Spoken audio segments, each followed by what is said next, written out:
Sooner Nation, Longhorn fans, welcome to episode 156 of the Bevo Podcast, the only podcast exclusively dedicated to covering the greatest rivalry in college football, the University of Texas and the University of Oklahoma. I'm here with my man, Kevin Miller. I am John Whitson. Kevin, the regular season is over.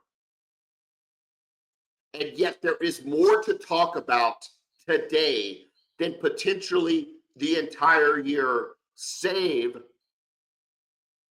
the Red River shootout game. Like, I've got more notes on this year for both teams. For the University of Texas, going to their first championship game in the SEC, in their first year in the SEC, looking to avenge their only loss in the SEC. I've got Oklahoma, who has now officially hired a new coordinator, who has apparently lost their starting quarterback. We've got signing day, Kevin, where Texas has secured the #1 recruiting class in the country, much to my dismay. Oklahoma coming in at 16th and 10th in the SEC. Further signs of concern for Brent Venables. We've got other conference championship games that we have to pick. And of course, we got to take a look at the college football playoff. Kevin, I almost don't know where to start, but let's start with the upheaval that is occurring at the University of Oklahoma. The positive news, we have signed Ben Arbuckle as the offensive coordinator. Much has been made about his age. He's 29 years old. He's been calling plays for 3 years. Created a dynamic offense at Washington State. The question is, will that transfer to the SEC? He is steeped in air raid roots, and the basis of his offense comes from air raid principles. I've been vocal about this. Kevin, I don't love the air raid, and it makes me nervous. And when you look at his play calling, his quarterback had more runs than his running back did last year. That's not sustainable in the SEC. It certainly doesn't seem that way. It certainly doesn't seem to be that way at all. Kevin, it might work against Alabama one game when they're maybe are not expecting it, or you've really game planned the heck out of it. But as we saw against LSU, once you've said, hey, we're running the quarterback, dude, LSU with their crappy defense can stop it. So I'm not sure the direction. I'm hopelessly optimistic. I am a Sooner fan. I think it's very true that nothing can be worse. God, I hope so. But I'm just not sitting in a space right now today on December 5th where I am over my I'm just completely excited about the Ben Arbuckle hire. I just am I just beat down from a really long season? Should I be more excited, or do you understand the level of concern I have? No, I understand that. I went and watched a lot of Washington State stuff over the last couple of days just to see what a lot of the concepts were. I will say I do like a lot of the passing game concepts. I like a lot of the route combinations that they run, a lot of bunch formations that put stresses on defenses from a coverage standpoint. But what I don't have a good feel for yet is the rushing game concepts, how they use their running backs. Because I know Lincoln Riley came from the air raid, but we always associate air raid with Mike Leach and Texas Tech more than any other school, because that's what we saw in the Big 12. We know it. We know what it's about. When Lincoln Riley got to Oklahoma, that was something completely different. Like, this looks nothing like what Mike Leach was doing. There was with the power running game, the counter stuff, the RPO stuff. We just hadn't seen that from the air raid. So I'm wondering if he's going to be closer to that, or is he going to be closer to more Mike Leach's air raid? I think that's the big question. If he can get the good running concepts going, I would be excited. But I think that's really what it's going to depend on. And the quarterback running the ball more than the running backs, I would be concerned about that. I would definitely have questions, but you will have better personnel than what he had at Washington State too. Look, he's a young guy. So to say he's not going to be adaptable, this isn't a 65-year-old coordinator who's called the same thing for 30 years, and it's the only thing he knows. So it's entirely possible, to your point, with Washington State's roster composition and the game plan week to week with Mateer at quarterback, the best option for them to win was to run the heck out of Mateer. That's probably what happens. And I respect that. At some point, you got to do what you got to do to win the game. But man, I don't know, dude. I just wanted to see a little more pro style. I wanted to see a little more, I don't know. I really like the Craddock hire, or I mean, not the, but the Craddock offense at Tulane, that kind of look to it. But whatever, we're waiting to see. Here's what we do know, though. It does not look like Jackson Arnold will be running Ben Arbuckle's offense. As of yesterday, it was, I guess, leaked or whatever, that he will be entering the portal. Are you surprised by this? Not really. I was curious, though, if a new coordinator would change his mind. But I think, if you're an OU fan, you have to be wondering, does that signify the fact that he's bringing Mateer with him? Is Arbuckle bringing Mateer with him? I hope so. I think Hawkins is staying. I think Hawkins You would realizes. think so. You got signed his brother yesterday. Yeah, and I think that's the only tea leaf you really need to read there. I got to tell you, I have mixed feelings about Jackson Arnold leaving. I feel like the offensive staff, and maybe even Venables to an extent, failed him. Completely agree.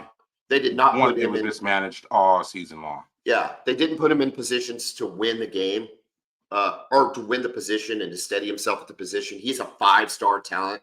I don't think that's gone anywhere. You look at situations like, and you've talked about this, you were not a fan of how it was handled after the Tennessee game. You agreed he should have got benched. You agreed he should have got taken out of the game. But you don't think he should have been pulled against Auburn. No. Hawkins comes in and does a really nice job. But then against Texas and South Carolina, we realized Hawkins probably isn't ready yet. Like that became painfully obvious through those two games.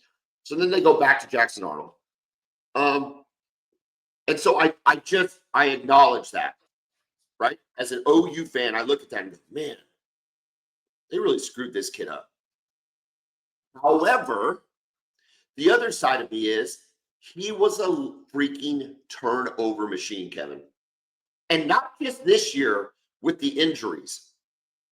We're talking about the one game he started, the concern coming out of the bowl game was, can he take care of the football? Because he had 3 interceptions. Yeah. The crazy thing, though, is that what we didn't see, because he did light up the scoreboard, though. He had a ton of yards and a lot of big plays down the field. So at least you figured you get that along with a few turnovers as a young quarterback. Kind of like Quinn Ewers against Oklahoma State, right? You got to ride it out. It sucks when your quarterback throws 4 picks in a game, but if he's young, this is his first time starting, those things happen. The problem was we never saw any of that great stuff down the field either. So he gets judged so harshly, and deservedly so. I'm not giving him a pass for that. But you didn't see any of that good stuff to go along with the turnovers, and that's why this season was so negative offensively for you guys. Okay, I agree with you, and I think you make a good point. I think the good stuff that we were looking for was the downfield passing game, which is where I think they failed him. Now, did they not have the personnel to execute downfield passing?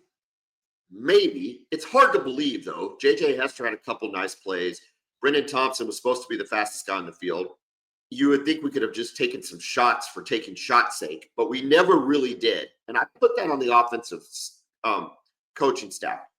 However, what ended up being my biggest concern with him was not his ball protection throwing the ball, because his interception numbers were not that crazy, largely because he didn't throw the ball. It was his fumbling, Kevin. Yeah. The fumble against Tennessee up to that point was one of the worst situational fumbles I've ever seen on the 5-yard line. It was terrible. It was a terrible fumble. Like, hold on to the ball and go down. It was bad. Only to be trumped by the worst turnover in the history of Oklahoma football against Missouri. That was so bad. The one thing you can't do is turn the ball over in that situation. You're literally playing for The only overtime. thing. Yeah, that was the only thing that couldn't happen. And so I look at that and go, is that fixable? I don't know. Personally or whatever, I hope the kid does great.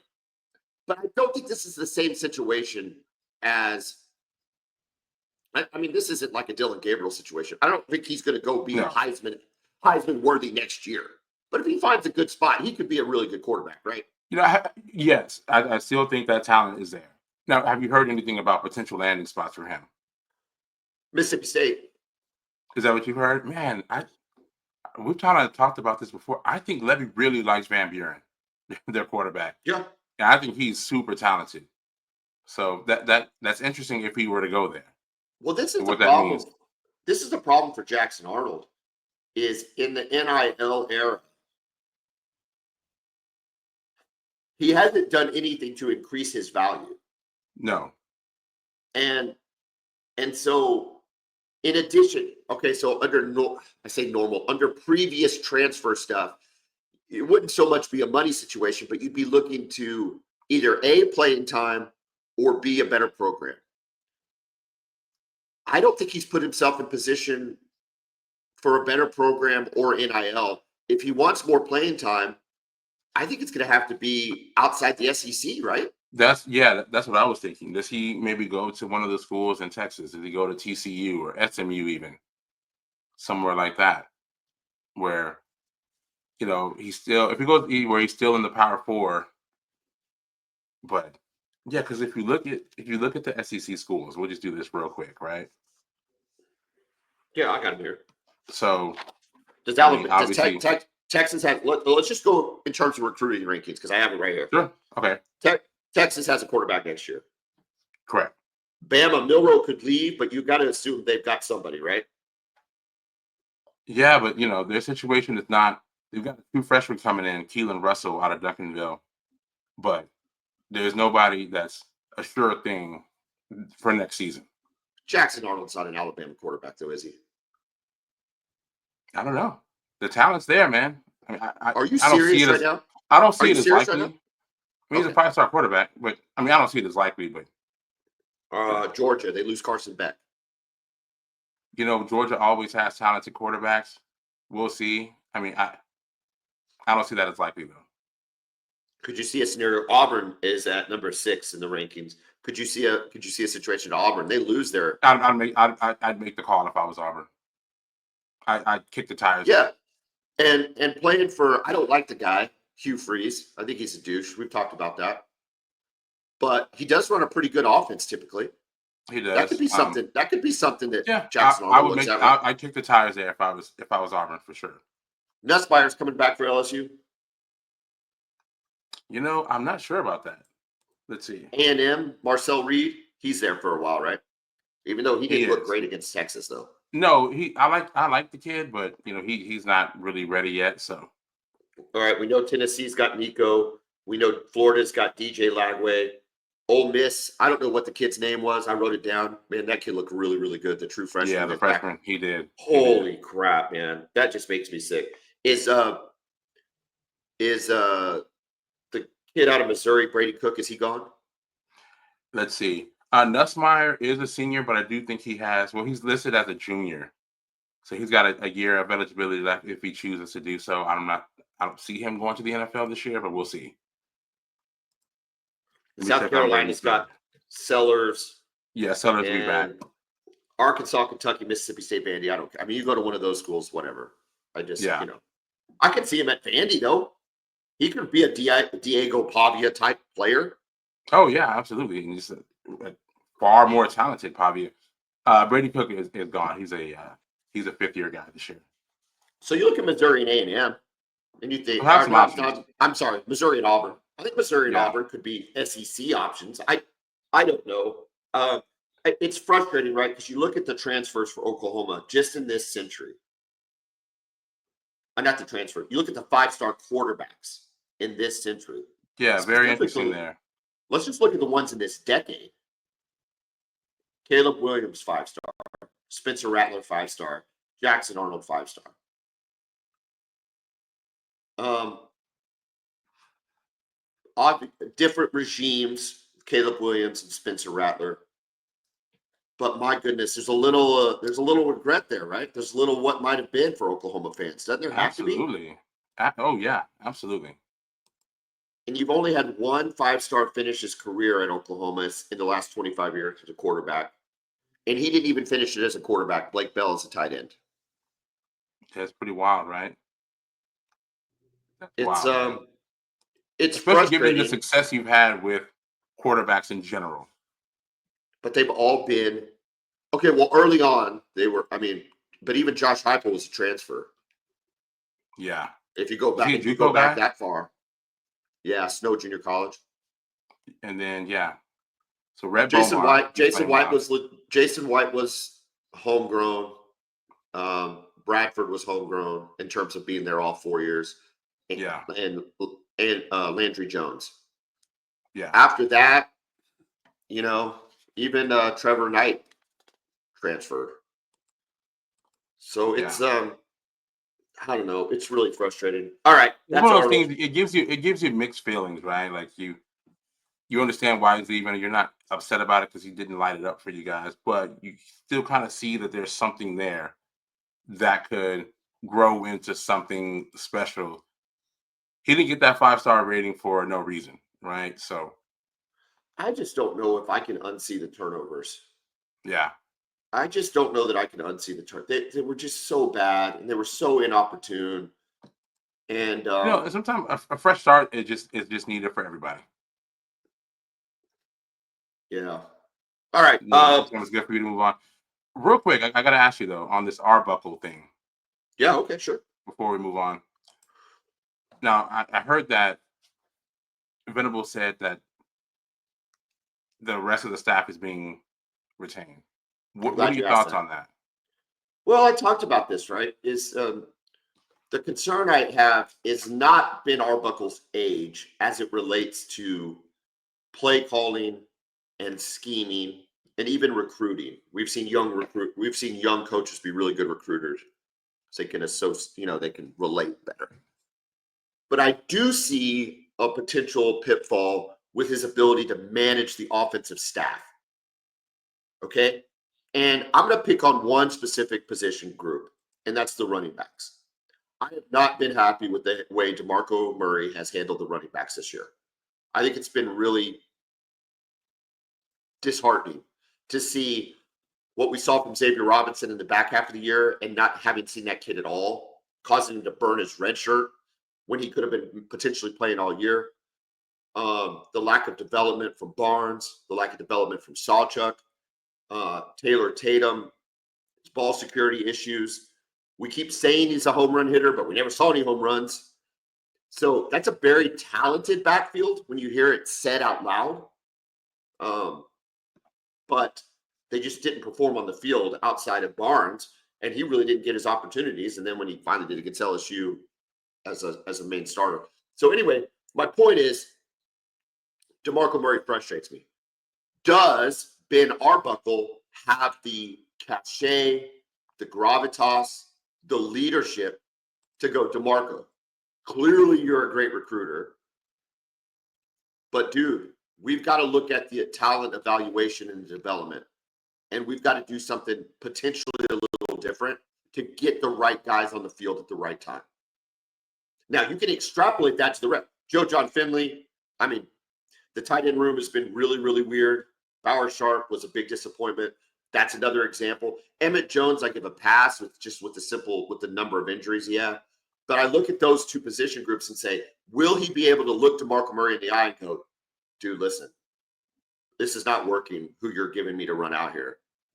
Normally, I want him to have a little bit more say on the personnel, because I feel like they put the personnel up to the position coach, and then you end up getting guys that just aren't performing. That's my thought. That's my concern when it comes to Arbuckle, is can he manage a seasoned group of staff members? Correct. Yeah. Is he going to tell Beatonbow he needs to step it up? Can you tell him like what is going on? Well, that's tough when you're such a young guy. And it's hard with Beatonbow, right? Because you just landed Fasusi, which we'll talk about, and some other stuff. But yes, like, can a 29-year-old truly manage that? And I think there's some cases where, yeah, they really can. Or can his play calling and scheming be good enough to overcome deficiencies?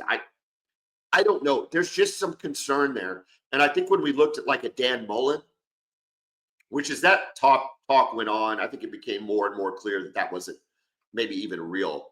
But when you thought about it, you could see Dan Mullen coming in and going, getting everybody in a room and saying, guys, let's get our S together. I've been there. I've done that. I know what I'm doing. You all know what you're doing, but I'm going to give you some constructive criticism, and we're going to develop. He's going to develop his coaching staff. Can Ben Arbuckle develop his coaching staff and coach his coaching staff? That, to me, is the biggest question mark in the hire. Yeah, that makes sense.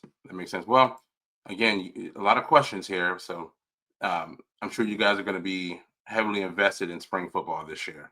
Just wanted to see what that offense is going to look like. You know what? You just fast forward me to August, please.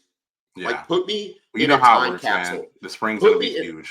Oh, I know, but man, it's just the ups and downs, right? The portal, and then the spring portal, and people are going to be talking about how good we look, and that's going to get me stressed because I'm going to be like, what can I believe? What can I say? Give me the odds. Every year, man. The life of being a football fan, a college football fan especially. We have to talk Texas. You are playing in the SEC championship game. You are playing against Georgia. You will be in the college football playoff. But worse than all of that, it does not appear that the train is going to go off the tracks anytime soon, because y'all just signed the #1 recruiting class in the country. Kevin. Yeah, man. I was talking to my wife, Alice, yesterday, and she's like, Alice. is Texas? Yeah, shout out to Alice. I said, she's like, is Texas really that good? Because I don't think they're that good. I just don't think they're that good.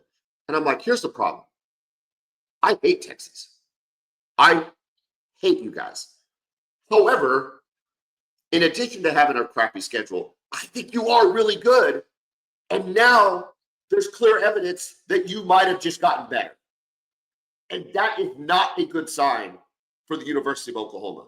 If you need to know anything else, just look at the #1 recruiting class and just shake your head in dismay. That's where I'm at right now. It's disheartening, Kevin. Well, I'll tell you, John. First of all, we're really excited about this class. But we were frustrated that we didn't get Fasusi yesterday. Man, you talk about a kid who had every reason to flip to Texas. The kid just loves OU, man. He just has to just love OU because he had every reason, right? We were sending Kelvin Banks to the NFL as likely the top tackle taken, right? Cam Williams, talk about him potentially going in the first round as well. The path to early playing time was there. I heard Texas elevated their NIL to a level that they have not before for Fasusi as well. And he just stayed true. So we were kind of disappointed in that. But man, seriously, what a great class.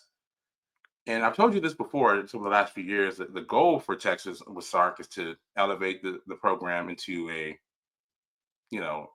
Alabama, Georgia, Ohio State, just to be in that kind of mix where we're in the playoff every year and bringing in top recruiting classes every year. So we seem to still be on that path, which I'm really excited about. Give me 2 or 3 players that you are really excited about. I mean, obviously Jonah Williams, you know this guy, right? I mean, long time OU lean at the beginning of the process, right? It seemed like it was a foregone conclusion. He was going to commit to OU. Kind of cool there. Looked at A&M, looked at LSU, and Texas was able to close them. So excited about him. Could play safety, could spin down to linebacker depending on how he grows. He'll also be playing baseball for Texas. It's the type of athlete that he is. So, and then also defensively, Lance Jackson. You know Landon Jackson from Arkansas, the edge rusher, going to be a kid transfer from LSU. Well, his younger brother, Lance, 6'6", 260 right now. We'll see how he grows. He could end up being an inside guy, defensive tackle, if he, puts on a lot of weight once he gets to Austin. But really excited about those 2 guys. Also, Michael Terry, athlete out of Alamo Heights High School in San Antonio, our hometown. is an offensive weapon. So he'll be kind of used as a running back, receiver, H-back, kind of all over the field type guys. Just a couple guys that we're excited about. We're also still in it for Justice Terry, 5-star defensive tackle out of Georgia.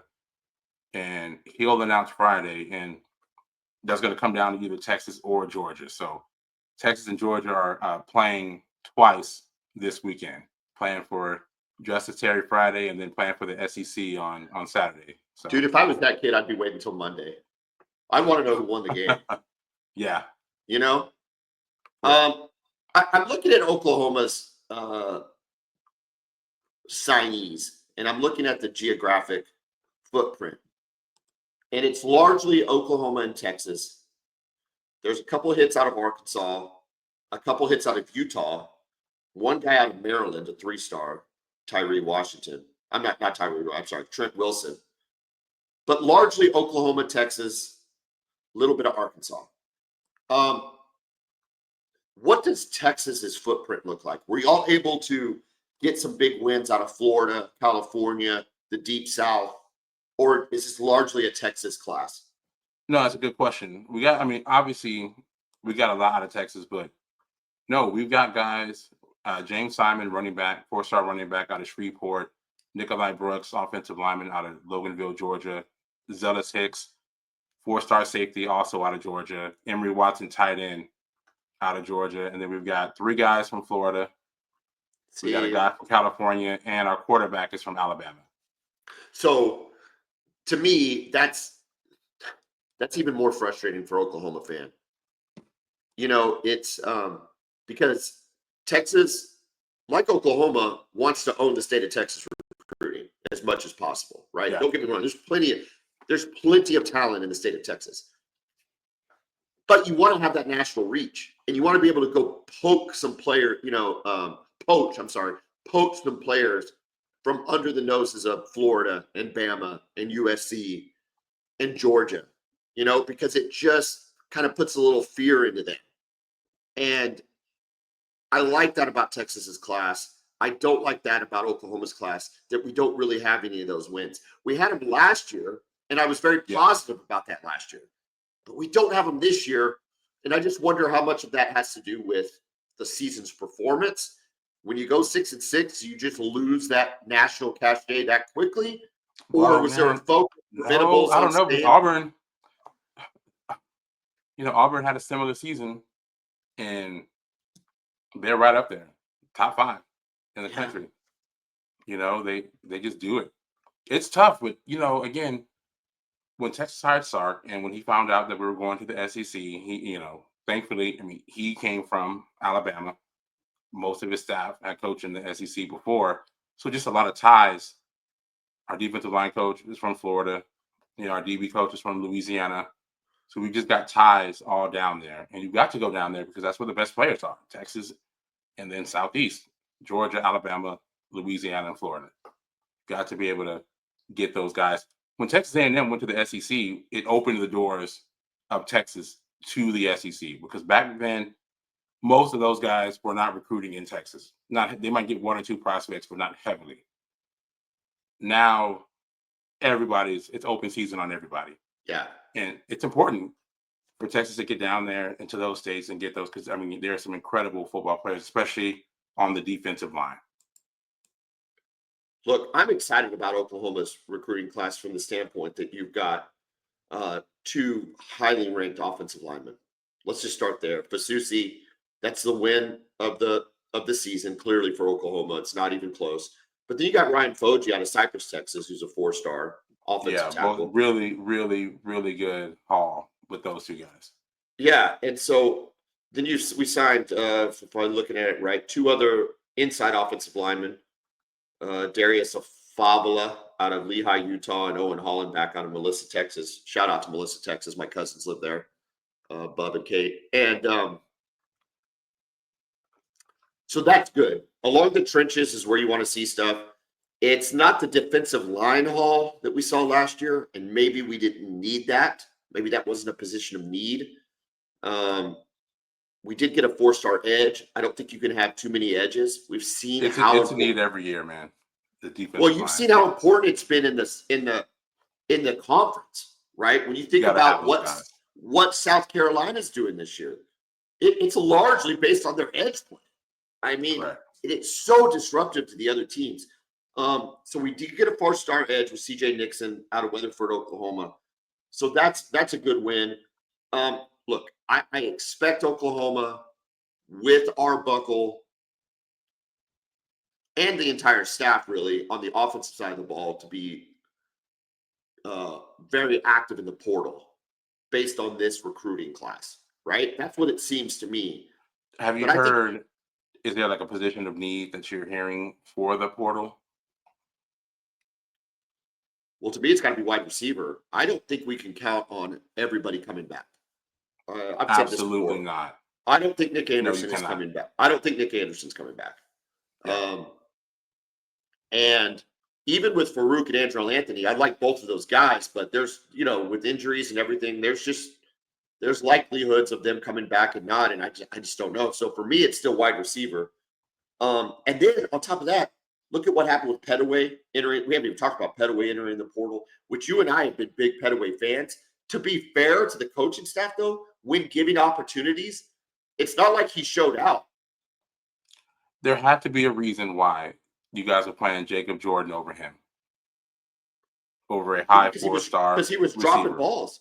He was Correct. dropping balls. So if a true freshman walk-on is getting playing time over a high 4-star, there has to be a reason for that. So I don't think it's a surprise for anybody that he entered the portal. And I'm not blaming the coaches either. I'm saying there's got to be something with him that just wasn't working out. Okay, look. But yeah, I mean, the Fasusi went. Excuse me, the Fasusi went for you guys is massive, though. I mean, are you pretty much penciling him in as your starter at left tackle? God, I hope so. Yeah, I hope so. I mean, it's a position in need. The offensive line wasn't very good this year. Again, though, I've talked about this. I don't want the offensive line to transfer. I don't want a huge rebuild on the offensive line. Maybe another piece added would be great. And then you add Fasusi in there and even this Foji kid. Maybe, but I'd like to build the offensive line organically with Bevo, right? I mean, look at Texas's offensive line this year, right? We signed these guys 3 years ago. Yeah, it's the best offensive line in the country. Yeah, and that's how you do that. The portal's great, but you want to build your offensive line through high school recruits and let them grow together. Well, it's like in the NFL, right? The tenured offensive lines that are cohesive and together are not built of free agents. No. They are drafted, developed, that they are a unit, right? And so that's what I think's been lacking at OU for the last 4 or 5 years. That's the deficit that Beat and Bows had to overcome. Even in the good year of 23, I can't ever get my years right. In the good year of 23, where we went, 10-2 in conference and beat you guys, that was still kind of a patchwork offensive line. You had good pieces, but you could tell they didn't play with a lot of cohesion. Yeah, good tackle. You had talent, but you had some talented players that you brought in. But yeah, it wasn't that. You can tell that those guys hadn't played together their whole careers. All right. You asked me about portal activity. You've seen the recruiting class now. You know who's going to graduate. Is there an area of need for Texas in the portal that you think they're going to go after this portal season? Yeah, I think they'll see if they can find a good defensive tackle in the portal. Well, yeah, them and everybody else in the country. But yeah, go ahead. Correct. And the thing, what we've seen for Texas so far when it comes to the NIL, while Texas might have a lot of money to spend, they do like to spread it out, and they don't go too crazy over one particular guy. I think we saw that with the Dominic Williams recruitment last year.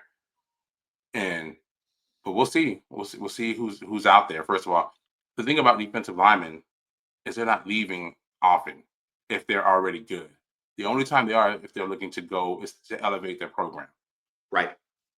But guys aren't leaving Georgia and Alabama. Dominic Williams wanted to play in the SEC. Correct. That's why he left TCU. He wanted to play in the SEC. He knew that the SEC is the premier conference for defensive linemen, and if he's going to get drafted at a high, the knock is not going to be he played in the Big 12. It's going to be I played in the SEC. Speaking of him, real quick, is he coming back? I think so. Why wouldn't Okay. Is he draft eligible? No, he's probably draft eligible, but I don't know. Did you see anything from him that made it look like he's going to get drafted? No, but you know how players are. If they think they have a chance to go into the NFL, and they just might, even if they were going to be a mid-round pick. He got a big NIL package. He really did. And if that NIL package holds, then there's really no reason to leave. You know what I mean? Like, if you're going to get a draft grade of the 3rd round and it's non-guaranteed money, again, I contend you stay and try to get into this first and second round and take the guaranteed money that you get from NIL. I don't know that that's a bad business decision. Yeah, I completely agree. It's what changed the game with the NIL deal. And also, I think Texas will go after perhaps a linebacker, and I can see them going after another, if there's a good playmaking receiver. I mean, Matthew Golden has been incredible for us this year out of the portal, out of Houston. So if there's somebody like that out there, I think Texas would go after them as well. So let's shout out our sponsors real quick, and then we're going to talk about the conference championship game, Kevin. Brown O'Haver is a public insurance adjusting firm located in Moore, Oklahoma. Been in Oklahoma since 2006. It's 18 years, Kevin, of adjusting claims for the insured, not the insurance company. If you've had a loss to your home or business, you, the homeowner, hires Brown O'Haver. You, the business owner, hires Brown O'Haver. They work for you. They get you more money, and they get you more money more quickly. Call Brown O'Haver if you've had an insurance loss to your home or your business. 405-735-5510. Kevin, it's not really hail season for roofers, but it's a good time to put a roof on if you had damage this past fall and summer. If they've had damage to the roof, who do they call, Kevin? John, you got to give our friends at Pioneer Roofing a call, okay? If you think you've had roof damage, give Pioneer Roofing a call. They will show up to your house. They will give you a free roof inspection. They will let you know if you have any damage, and if you need to file a claim. If you do, they can help guide you through the claims process. Again, give our friends at Pioneer Roofing a call, 405-834-3961. Pioneer Roofing. Nice. All right, Texas plays Georgia in the SEC championship game. Of course, this is Texas' first visit, also their first year in the league.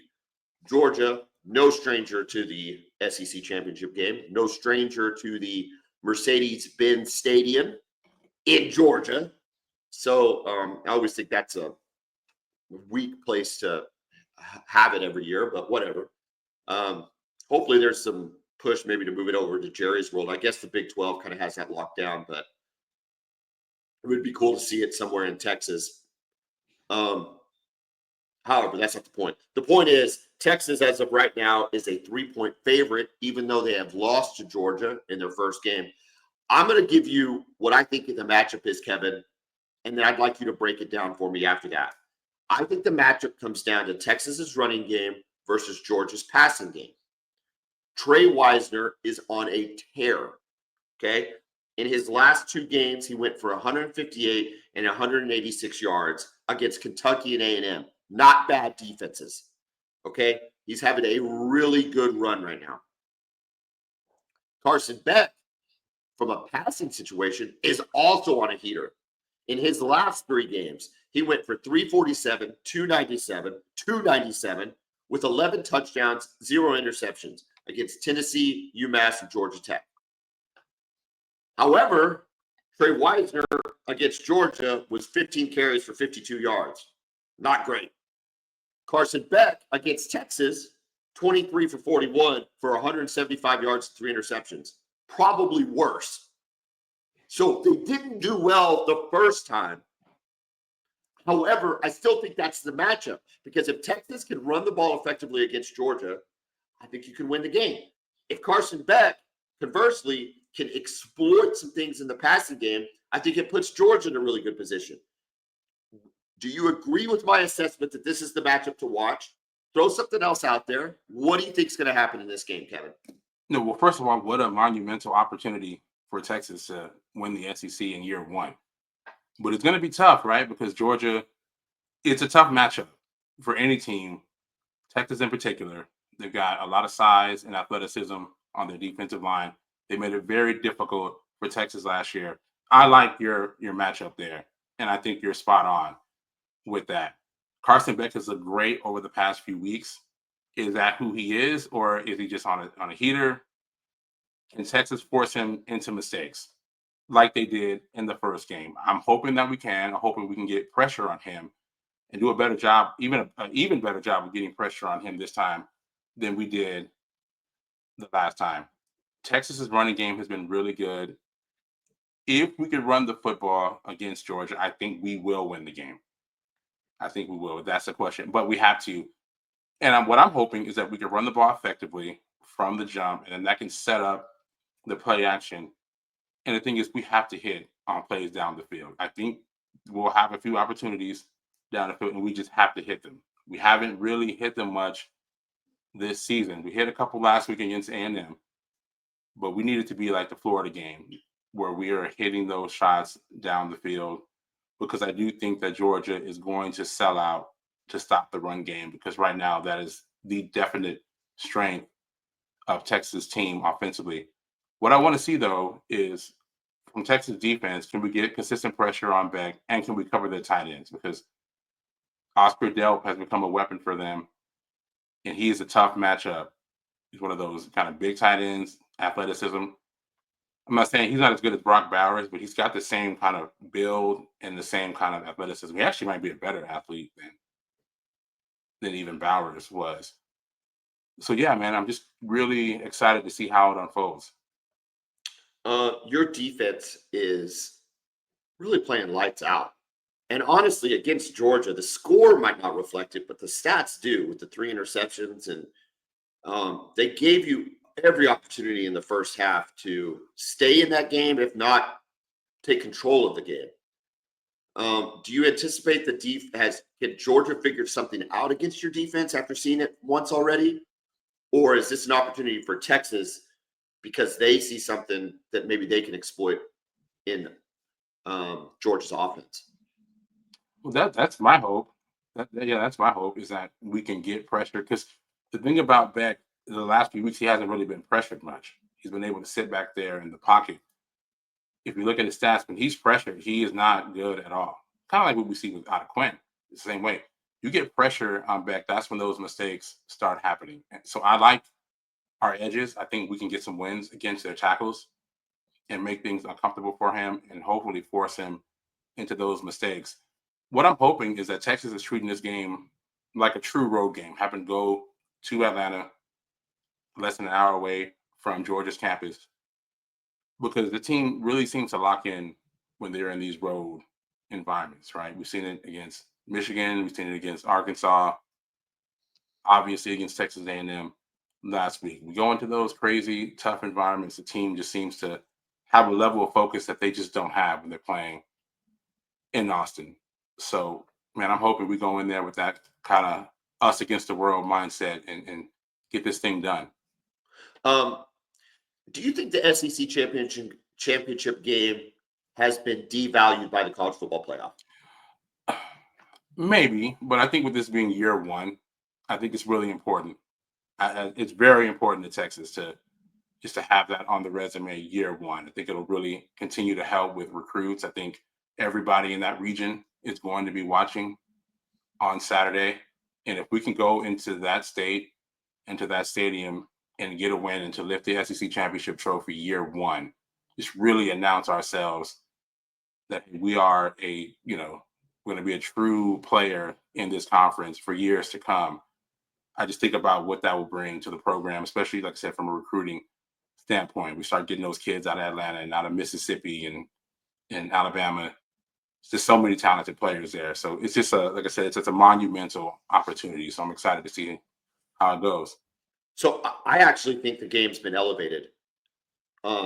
Not maybe because of the SEC, although that's what it seems like you think is a big deal, which I'm not discounting that.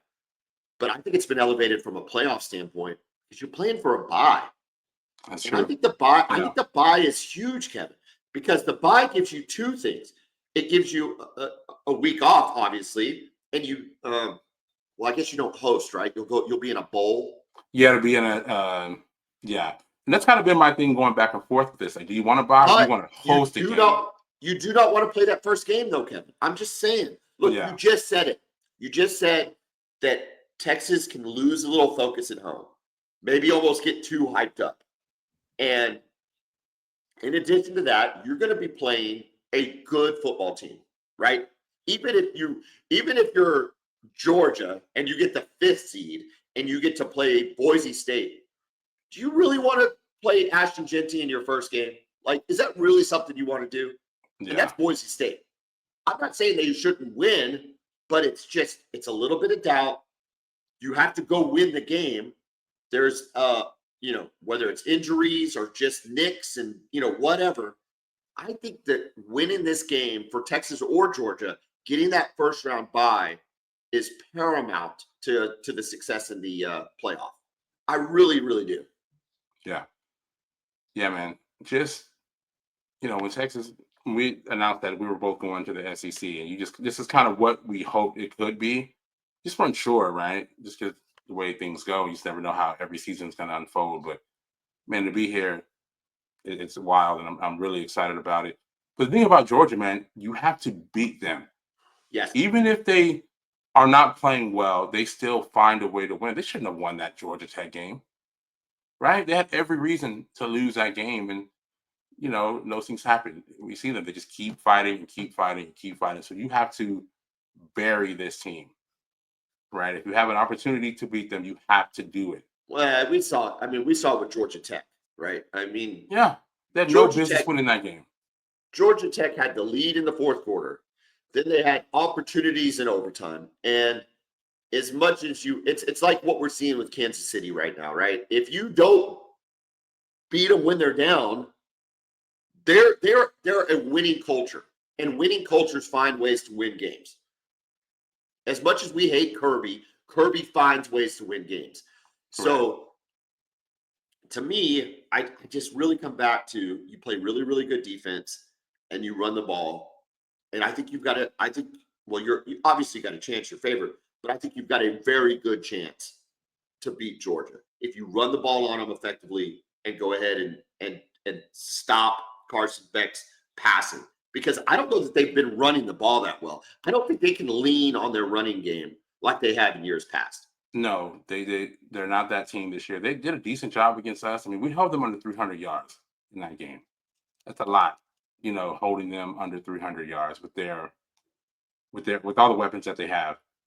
And we forced 3 turnovers. The problem was we just kept giving it right back to them. Anytime we'd make a play, we couldn't do anything with it. We'd get down in the red zone and just either have a fumble, and there was just some weird protection stuff. I still think our offensive line wasn't horrible that game, despite the amount of sacks they had. Our communication was bad as far as knowing who to pick up. So if we get the communication stuff right, then we have a good chance. All right. Let's take a look at the other conference championship games and let's intersperse that with playoff talk because they kind of go hand in hand and we don't need to rehash it. So outside of the playoff, just real quick, Western Kentucky plays Jacksonville State. I don't even know what conference that is, Kevin. I meant to write it down. But UNLV, Jacksonville State, by the way, is a 5-point favorite. UNLV plays Boise State in the Mountain West. Boise State's a 4-point favorite. They got Ashton Genty making one last pitch for the Heisman Trophy. I think if he goes off, he has a chance. I tend to agree with you. I agree. Yeah, I agree. He does have a chance if he just goes nuts, 300 yards rushing. From what I can tell, and all the research I've done is with the playoff, this is basically a play-in game for the playoff. They're either going to get a bye or get their guaranteed Power 5, highest ranked Power 5 conference championship spot. Number one, I think it'd be a great story for Genty to get into the playoff. I think that would give him even more Heisman points, right? Because you'd be on a really good team. But number two, how cool UNLV is kind of a forgotten story in this, right? Their quarterback literally abandoned them after 3 weeks and said, and maybe it's UNLV's fault, maybe it's not. We're never really sure about what happened there. But what a cool story would it be to see a UNLV team persevere, overcome that, and make it to the playoff? That would When be that wild. kid when Yeah, that kid left, do you think he ever thought UNLV was going to be in the playoffs? clearly not. No, I don't think he would have left if that was the case. This game here, this is a rematch. They played on October 25th, and Boise won 29-24. This was on the road at UNLV. Now, Janky had 128 yards, but it took him 33 carries to get there, 3.9 yards a pop. I think UNLV had to feel pretty good about that. If you Yeah. can hold a guy like that that's rushed for almost 2,300 yards, you can hold him to 3.9 yards a carry. You have to feel good about that. So I'm curious to see, can they do that again? Because they'll have to if they want a chance to win the game. Tulane plays Army in the American Athletic Conference. Army is a 4.5-point dog. Tulane had some chances to maybe sneak into the playoff. I think those have kind of faded away. Army, with that loss to Notre Dame, I don't think they can get in either. So I don't think this has playoff implications, but it'd be a cool story to see Army beat Tulane. If Tulane wins it, I mean, that's a bright spot in Oklahoma's otherwise mediocre season to know you at least beat a conference champion, right? Yeah, for sure. Yeah, you guys got a couple of good wins in there. Okay, Big 12. This is another play-in game for the college football playoff. Iowa State plays Arizona State. Arizona State, a 2-point favorite. Nobody saw Arizona State in this conference championship game. You might have had Iowa State. You might have had Iowa State because we know what Matt Campbell's about. They play good ball, and they've been in this game before, and they're gritty and all the things that go with Iowa State. With Arizona State, I'm not sure we know what is going on. Their quarterback looks pretty good. They've got some talent on the edges. They are a 2-point favorite in Arlington. Well, their running back is the key to what they do. The Scatterbo kid. He's had a great season for them. But what I want to see is how do both teams handle this environment, playing for the conference championship, playing in that stadium. Iowa State did it they got there one time. You guys handled them. I guess they kept it close for a little bit. But then It went to overtime. did that game go to overtime? Overtime. Yeah. Oh wow. Okay. Yeah, they came back, didn't they? And got a late score to force overtime. I'm almost positive we had to beat them in overtime. Yeah. Okay. So yeah, I want to see how they handle that environment and how does Arizona State handle it. My goodness, I mean, I don't think even they expected to be here in the conference championship game. So yeah, that's going to be the most thing for me. Real quick, so their running back Scatterbo, he has 1,398 yards rushing this year. He's got a good receiver in Jalen Tyson too. They got a lot of transfer guys from big schools. They got a couple ex-Texas guys playing for them too. So yeah, it'll be interesting. You got to think Iowa State's going to travel better. I mean, I have no idea what that. That's a really good question. Iowa State travels for everything. You would have to think that this is a chance to get into the playoff, that they're going to travel really well.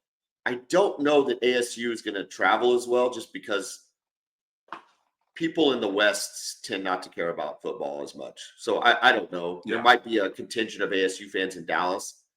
That's going to be interesting. Typically in this game in Arlington, there's a Texas school there, whether it's TCU or Texas last year, OU really close in proximity, even Oklahoma State really close in proximity. I'm interested to see the crowd size at Jerry's World. That's a big stadium. Massive stadium. With kind of almost like a mid-level bowl game feel, right? It's just going to be really interesting to see, does the Big 12 championship sell out Jerry's World like it has in the past? Yeah, because it's the first time that you haven't had Oklahoma or a Texas school in it, right? You've always had TCU or a Baylor, Oklahoma State, Texas, Oklahoma, obviously. So yeah, it's curious. I'm sure Brett Yormark is very nervous and really checking that ticket sale log to see what this thing is going to be like. Because the last thing you want is, especially lower level seats being empty for a conference title game. It's going to be interesting. Yeah, that'll be something to look out for. In the MAC, Ohio plays Miami of Ohio. They're a 1.5-point. Miami of Ohio is 1.5-point favorite. We talked about Georgia, Texas. I've got 3. You had 2.5 Is it 2.5? Yeah, I got the. Did you get yours from ESPN? No, I got it from DraftKings. Okay, But I got it last night. this was. Let me look. I got mine last night too. Let me update it. You know what? It does say. I still have 3. We're gonna go with 3. Really? Okay, I'm looking at DraftKings too. Are you talking about the Big 12, right? No, I'm talking about yours. I'm talking about Georgia, Texas. I see -3 on there. I think -2 though. It's 3. Yeah, -3. Anyway, that's the I got mine SEC earlier in the championship week, game. so yeah. Marshall and Louisiana, the Raging Cajuns. Louisiana is a 5.5-point favorite. My brother, big time alumni from the University of Louisiana. Louisiana's on their second quarterback, Chandler Fields, but they haven't missed a beat. He's gone 75% completion percentage, 7 touchdowns, 1 interception. They've won each of the games that he's been in under the helm by double digits. Their defense is a little sketchy. Marshall has won 6 straight. They've got a really good rushing game. It looks like it's going to be good rushing game versus terrible rush defense, combined with a really good offense for Louisiana. So that's going to be interesting to watch. Louisiana, though, shot themselves in the foot with any chance of making the playoff with some early losses, but they've looked good in conference. Penn State plays Oregon. Oregon is a 3.5-point favorite. For the same reasons as the SEC, I think getting a win is huge to have that first-round bye. I like Oregon. I just don't think Penn State can win a big game. Maybe I'll be surprised by this, but James Franklin's never given me any hope. Can they mess the game up? Can they muddy it up? I know Oregon can play in multiple styles, but can they make it just to where they control the clock and force a couple of turnovers from Oregon and steal this one? They've got good edges too. They can get after Dylan Gabriel. So I'm just curious to see. That's a small line, man. It's a small line. Where's the game being played at? Indianapolis is where the Big Ten. Oh, that's right. Holly, I keep thinking Pac-12 with them. Wow, that's a big travel for Oregon. It is. It is. You would think, and Penn State fans are going to show up. You're going to have a lot of fans there. Yeah, well, I can't believe I'm going. I like Oregon more than Penn State for sure. I'm just so curious about the line like this. In the ACC, last one, Clemson versus SMU. SMU is a 2-point favorite. I've got Clemson fatigue. I got Dabo fatigue. I really wanted to see. I wasn't rooting for Miami because I don't root for Miami, but I really wanted to see Miami SMU. To me, that was the matchup that had been going all year. To see Clemson back in is so disappointing. I'm very disappointed by this, but it is what it is. It does affect the playoff, however. It's definitely a play-in game. We know that. The winner is in. With or without a bye. They might not get a bye. If it's Clemson, they might not get a bye. If it's SMU, I think they definitely get a bye. Here's the thing, though. This is kind of that last spot that everybody's been talking about. And now you've got, so Bama has it currently, and everybody's mad at it. Everybody's mad about Bama being in there currently. I don't know what to think because they did beat Georgia. So Bama's in there right now. Contenders would be South Carolina, SMU if they lose, Miami, and Ole Miss. The way that the playoff rankings have been delivered, is there any chance of changing that last spot with Alabama? Or is Bama, because they're like in now, they're in? It doesn't seem like it is going to change. I just don't see how. What if Clemson beats SMU? Okay? Clemson beats SMU. SMU falls out. But now South Carolina has a win against the ACC champion. Could that strengthen their schedule and put them in over Alabama, even though they lost to Alabama? Man, okay. Now, there's so many factors to this, right? If you look at the eye test, you like South Carolina. If you look at the eye test, I know you like South Carolina. I think they're a better football team than Alabama this year. Yeah. I just think they're a better football team. However, Alabama beat Georgia and beat South Carolina. I know. It's so hard to ignore that, And if you're going by that, then I would completely understand why you would put Alabama ahead of them. Is Miami out? I just think they're better. It's Miami out.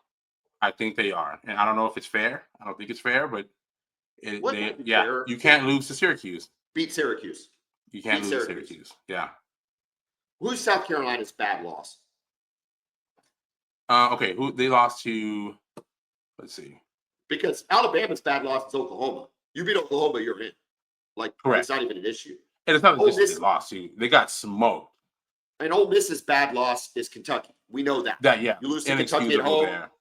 You're out. Lane Kiffin, stop griping on the internet. You lost to freaking Kentucky at home. Like, Yeah, I'm sorry. and They that's were- it. they were I know not the very schedule's good. tough, and I get that the schedule's tough, but you can't lose that game. Okay, so they lost to LSU, and they got completely hosed in that game by multiple officiating calls, and Lenore Sellers got injured. I'm not making excuses, but that's what happened. That's why they lost that LSU game.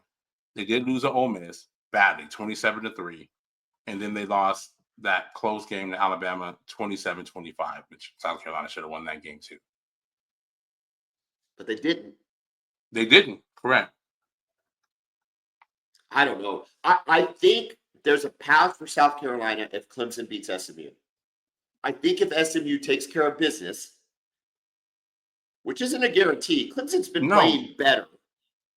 But Correct. SMU, And you know, Dabo's used to these games, man. There's not going to be anything playing in this game. Is nothing for Clemson. Dabo wants nothing more than to win the ACC and get to the playoff.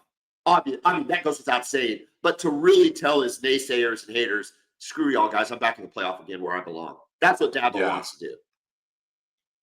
All right. We've got to pick some games. I don't know that we even have an answer. Maybe we have an answer after the conference games. I don't know. All right. Let's pick some games. This is what I have. I want to pick Iowa State, ASU, Penn State, Oregon, Clemson, SMU. And for my brother, I want to go ahead and pick Marshall, Louisiana, if you're okay with that. Yeah. And then, of course, UT, Georgia. Let's do it. All right. Iowa State, Arizona State. I'm going to go Arizona State here. I think they're explosive offensively. And, I think they've got the weapons to give Iowa State some trouble. So I'll go with the Sun Devils. I guess I don't have to try to catch you now because we have the playoffs. Yeah. So I don't have to make a crazy pick, but I am going to take Iowa State to cover the 2 and maybe even win because I like Matt Campbell in this situation. I do think Iowa State's going to travel well. They do have a good defense. So let's see. Is it Beck? Is it still Rocco Beck? Is that still their quarterback? Yeah, it's Rocco Beck. So, he hasn't maybe not been there, but he's been around enough. I like Iowa State, but I hear you on the ASU pick. I don't think the ASU pick's a bad pick. I think it's kind of a toss-up. And that's what we're seeing with that 2-point spread. All right, Penn State, Oregon. Listen, dude, I'm going to Oregon. I just don't trust James Franklin to win a big game, period. Yeah, I'm going with Oregon, too. I think there's just too many different ways that they can beat you. They can beat you by running the football, and they can beat you with throwing it, too. So I think they can keep Penn State off balance enough to get the job done. And Dylan Gabriel's been around. I like him in these kind of games, so I'll go with Oregon too. But I don't think it's gonna be a blowout though. Dabo over SMU. Oh man, SMU's at 2. I got 2 points. 2 points on the line. SMU to SMU. I'm gonna go with SMU here. I don't feel great about it, but I think they just got something to prove. So I like SMU too. I just don't think Clemson's that good. We saw it against South Carolina. They're not a dominant team. No. And I don't think they're pretending to be either. They're there for the taking. It's there for the taking if you're SMU. I thought that was a great job by South Carolina toughing that game out though, because Clemson made it tough for them too, and they were able to Lenore Sellers like jump on my back, y'all, and I'm gonna carry us to the promised land. Let's go. All right, you got Louisiana and Marshall. I'm taking Louisiana to cover the 5.5. I'm not going to pick against the Raging Cajuns. Also, I don't love Marshall because Matthew McConaughey, I did not like We Are Marshall. I don't know why. Maybe that's a bad take. It just didn't do it for me. Okay. I didn't really like it. And McConaughey on the sideline at Texas is becoming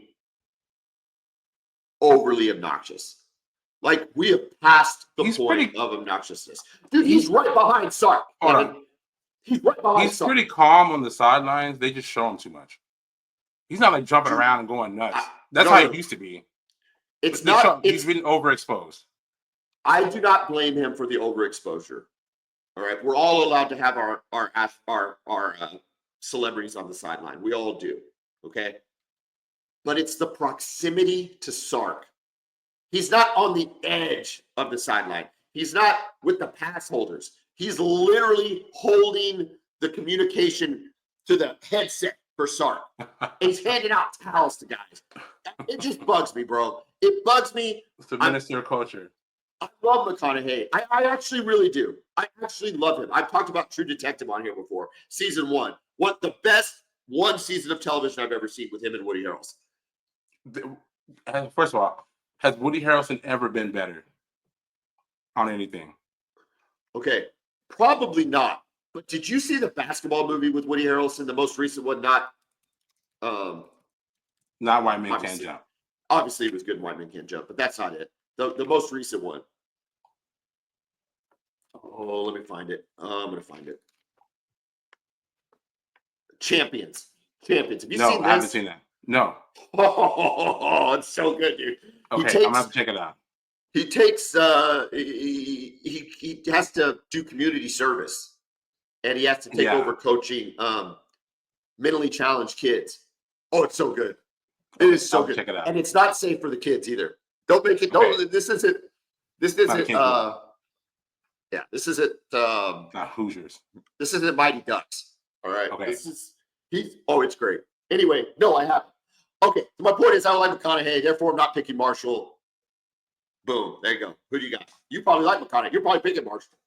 Well, I do like McConaughey, but I'm not. No, I'm picking. It's at. I think they're hosting. I think they're Louisiana Stadium. Correct. So that's why it's a legit road game. I'm going with the home team. All right. Here's what this was all a prelude to Texas, Georgia. Texas 3-point favorite. First ever SEC championship game in their first ever season against a perennial blue blood in Georgia. Georgia does not want to cede the crown. Georgia does not want to give ground in Atlanta. Texas looking to set the SEC world upside down with a win in their first one, looking to add further insult to injury to both of their rivals, A&M and Oklahoma, basically wanting to set the tone for the next 15 years in the SEC. Kevin, can Texas do it and cover the 3 points against Georgia? They can, and they will. Let's go. SEC champions, baby. Let's go. Let's go. We're lifting trophies. Kevin, no. The answer is no. Quinn will lay an egg. Georgia will win the game with Carson Beck in his gross tattoo sleeves. With Kirby Smart on the sideline, being as obnoxious and douchey as he ever is, I am taking Georgia to cover the 3 against probably win. Probably win outright, Kevin. That's my guess. Hey, that's fine. That's fine. Listen. Yeah, man. We're about to do it. There's another level that this team can elevate to, and I think we see it. Kevin, it has been a jam-packed show. I have to go to Chickasha, Oklahoma, and watch some 8th grade girls basketball, so I've got to get out of here. You've got stuff to do because you actually work for a living, so congratulations on that. Kevin, enjoy the SEC championship game. We'll be back on Sunday to break everything down. We'll also be breaking down college football playoff seedings probably. I imagine we schedule our show in the afternoon maybe so that we can make sure we have those. Yeah. So and then bowl game announcements too, right? We should have all that. What's that? The bowl game announcements? Yeah. We should probably go late. If you remember last year, Kevin, I was in Boston, Massachusetts. I do. How could I forget? When the Texas Longhorns got their announcement to go play in the Sugar Bowl. That was a lot of fun. Not for an OU fan, but just a lot of fun in terms of the excitement level. It was really like who was going to get screwed. Florida State got screwed last year. Look, South Carolina might get screwed, but that don't have 3 losses. Ole Miss might get screwed. Don't lose to Kentucky. Bama might get screwed. Don't lose to Oklahoma. I can't worry about that. I can't get up in arms about the 12th seed. Yeah. Do I think if Bama gets it, it's because they're Bama? Okay. Yeah. Okay. That's how it is. If that's what we're down to, then sure. Yeah. Whatever. If it draws more eyeballs, that's fine. Like, okay. Correct. I like Jalen Milroe. I'll watch him play again. But yeah, I can't. Everybody else, the whole country will watch. This isn't the travesty that was Florida State last year. I think we agree with that, right? Completely agree. And let's not try to undefeated make it so. No, they were literally undefeated and got left out. Power 5 conference champion and got left out. Kevin, what a great show, dude. You're such a good host. Kevin, have a great rest of your day, rest of your week, and a great SEC championship game. Boomer! Hook 'em.